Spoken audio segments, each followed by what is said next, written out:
আসসালামাইকুম ভিউয়ার্স, আপনাদের উপকারের জন্য আমি কাঁচামরিচের ভিডিও বানাচ্ছি। আপনারা টান দিয়ে যাবেন না, একবার হলেও দেখে নেবেন। আমাদের তরকারি থেকে শুরু করে অনেক রান্নায় জাল থাকে, তবে কেউ কেউ বয়ে জাল খেতে চান না, কেউ কেউ আবার জাল এড়িয়ে চলেন চিকিৎসকের পরামর্শে। তবে এটা বাদে কাঁচামরিচ তাতে দারুণ উপকারী, জেনে রাখুন। ভিটামিনের থাকায় এটি সব বয়সী ব্যক্তির দৃষ্টিশক্তি ভালো রাখে ও চোখের ব্যথা দূর করে। কাঁচামরিচে অণুজীব প্রতিরক্ষতা, শরীরের জীবাণু সংক্রান্ত রাখতে সাহায্য করে।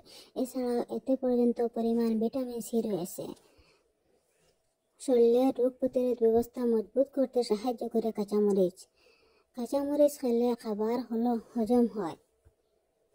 প্রতিদিন কাঁচামরিচ খেলে ঠান্ডা, কাশি, এমনকি ফুসফুসে ক্যান্সার প্রতিরোধ করা সম্ভব। কাঁচামরিচ টিস্যু পুনর্গঠন করে, নতুন রক্তকোষ তৈরি করে, হাড়কে সুস্থ শক্তিশালী করে। যারা নিয়মিত কাঁচামরিচ খান তাদের ত্বক থাকে বলিরেখাযুক্ত। এটি বয়স ধরে রাখতে জাদুকরী একটি উপাদান। কাঁচামরিচ বাড়িতে মেদ ভেজায়, বিপাকীয় উন্নতি করে, ওজন কমাতে সাহায্য করে। এতে